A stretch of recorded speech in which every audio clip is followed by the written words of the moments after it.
Hello everyone, welcome to channel learn with ease. आज का topic है company accounts, issue of debentures, जिसमें हम सॉल्व करेंगे question number 13, chapter 7 DK Goyal की बुक से, क्लास 12 अकाउंट्स के लिए। ऑनलाइन सेशंस अगर आप चाहते हो, ऑनलाइन ट्यूशन अगर आप चाहते हो, तो जल्दी से मुझे इस नंबर पर व्हाट्सएप कर दो अपना नाम और क्लास, क्योंकि नया बैच शुरू होने वाला है 15 अक्टूबर से। आप मुझे फॉलो कर सकते हो, learn with ease official Telegram channel है, जहां पर आप अपने डाउट्स और कमेंट्स लिख करके भेज सकते हो। तो एक कंपनी है जिसने एसेट्स खरीदी हैं और लाइबिलिटीज भी टेक ओवर की है दूसरी कंपनी की, और उसको परचेज कंसिडरेशन, उसको पैसे कितने देने हैं उसको, ये सब खरीद रहा है, तो उसके बदले में उसको वैल्यू कितनी देनी है, पेमेंट कितनी करनी है, 9,40,000। अब 9,40,000 वो दे रहा है। कैसे उसने इस वर्थ को निकाला? तो पहले आपको एसेट मिल रही है, एसेट्स के साथ लाइबिलिटीज जिसको आपको पे करना है, तो लाइबिलिटीज को हम इसमें से माइनस करेंगे तो कितना आएगा, 9,80,000। ये आपकी नेट एसेट वैल्यू आ गई 9,80,000। आपको इसकी कॉस्ट है जो कि आपको पे करनी है, लेकिन आप उसको 9,80,000 की जगह कम अमाउंट दे रहे हो, 9,40,000। तो जब हम किसी चीज की वैल्यू से उसकी कम अमाउंट पे करते हैं, तो वो आपका क्या हो जाता है, डिफरेंस कैपिटल रिजर्व में डलेगा, कैपिटल रिजर्व अकाउंट में आप इसको डालो। ये कंपनी के लिए एक तरह से प्रॉफिट है, रिजर्व है। रिजर्व क्या होता है, कंपनी का एक सरप्लस होता है, प्रॉफिट होता है, जिसे वो आगे अपने खर्चों के लिए यूज करती है। इतना क्लियर हो गया?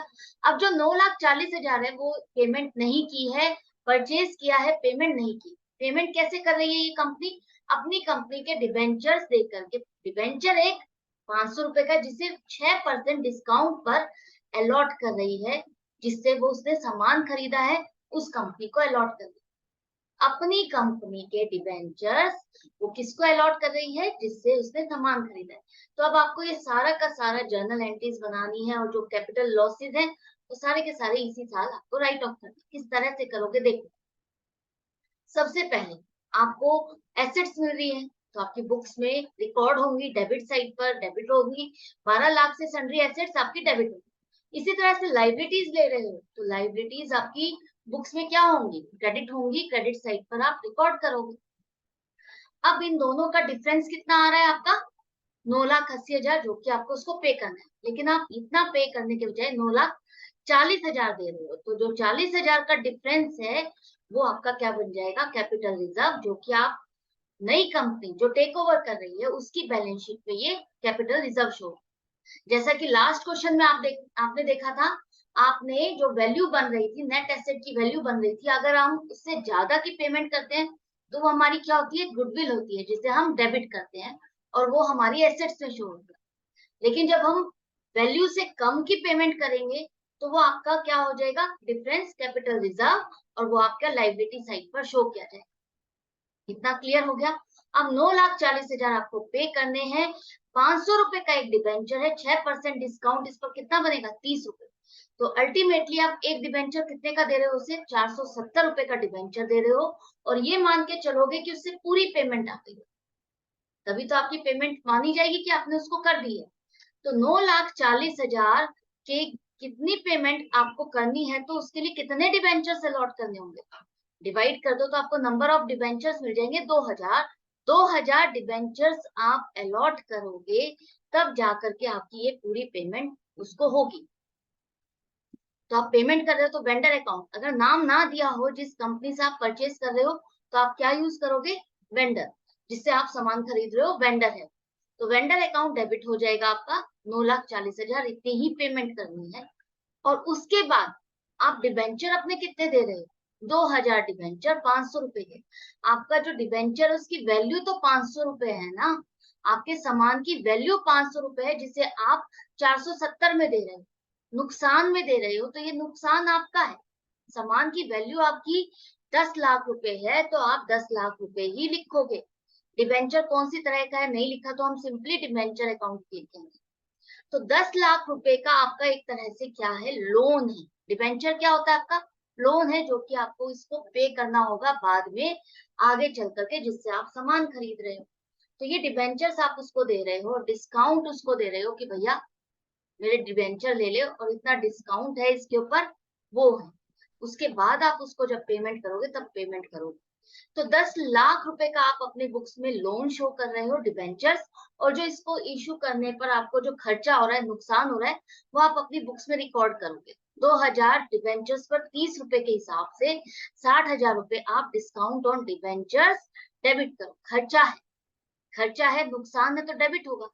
और पेमेंट जिसको कर रहे हो उसका अकाउंट भी आपका डेबिट होगा, उसको पेमेंट कर रहे हो। किस फॉर्म में? Debentures. Consideration other than cash, जब आप कैश या बैंक से पेमेंट ना करके अपना ही कोई और सामान देते हो तो वो आपका क्या हो जाता है? Consideration other than cash. तो यहाँ पर आप डिबेंचर्स दे रहे हो, तो ये पेमेंट आपकी हो गई। यहाँ तक आपका समझ में आ गया? अब यहाँ पर आपको नेक्स्ट क्या करना है? ये कैपिटल रिजर्व तो आपकी बैलेंस शीट में लाइबिलिटी साइड पर आई जाएगी, लेकिन ये जो डिस्काउंट ऑन डिबेंचर्स है, इसको आपको ट्रांसफर करना है। ये नॉमिनल अकाउंट में आपने शो किया है। नॉमिनल अकाउंट है, जो भी खर्चा होता है आपका नॉमिनल अकाउंट होता है। तो नॉमिनल अकाउंट का बैलेंस आपको अल्टीमेटली एक ऐसे अकाउंट में ट्रांसफर करना होता है जहां पर आप अपने सारे खर्चे लिखते हो, इनकम लिखते हो, और वहां फाइनली जो आपकी इनकम है वो फाइनल ट्रांसफर होती है बैलेंस शीट में। जैसे profit and loss account, profit and loss account से प्रॉफिट या लॉस का बैलेंस आप बैलेंस शीट में लेके जाते हो। इसी तरह से कंपनीज में क्या बनता है? बैलेंस शीट के साथ बनता है statement of profit and loss. उस स्टेटमेंट में आप ये 60,000 का नुकसान जो आपको डिस्काउंट का है वो आप फाइनली ट्रांसफर कर दोगे कि ये मेरा नुकसान है। फाइनली एक स्टेटमेंट बनाते हो ना, एक हिसाब किताब करते हो कि मुझे इसमें इतना फायदा हुआ, इसमें इतना नुकसान हुआ। तो फाइनली आप जहां पर अपने सारे खर्चे, नुकसान और फायदे लिख रहे हो, वहां पर आपने ये ट्रांसफर कर दिया, और ये डिस्काउंट का अकाउंट आपका क्लोज हो गया। क्रेडिट किया तो ये अकाउंट आपका क्लोज हो गया। फाइनली आपने जहां आपको हिसाब किताब करना है वहां पर आपने इसको ट्रांसफर कर दिया। ये एंट्री बहुत इंपॉर्टेंट है, जो कि जनरली आप भूल जाते हो। ट्रांसफर करना एंड में जरूर से करना, इसके भी मार्क्स है, नहीं करोगे तो डिडक्ट हो जाएगा। मिलती हूँ नेक्स्ट वीडियो में नेक्स्ट क्वेश्चन के साथ। ज्यादा से ज्यादा प्रैक्टिस करो। क्यों कहती हूँ मैं ज्यादा से ज्यादा प्रैक्टिस करो? क्योंकि जितनी बार आप क्वेश्चन को सॉल्व करते हो, आपको हर बार एक नई चीज सीखने को मिलती है। आपको क्वेश्चन की नई लैंग्वेज रीड करने को मिलती है, नए वर्ड सीखते हो, किस तरह से क्वेश्चन को पूछा जा सकता है, प्रेजेंट किया जा सकता है। तो हमेशा हर क्वेश्चन की लैंग्वेज को अच्छे से पढ़ो और उसको साथ के साथ अटेम्प्ट करो, ताकि आप यूज टू हो जाओ उस लैंग्वेज से। आपको समझ में आने लगेगा कि ये लैंग्वेज लिखी है तो इसका मतलब क्या है, और जल्दी समझोगे आप, और जल्दी से आपका क्वेश्चन अटेम्प्ट भी कर पाओगे। Good bye and take care. Thumbs up का बटन जरूर से प्रेस कर देना।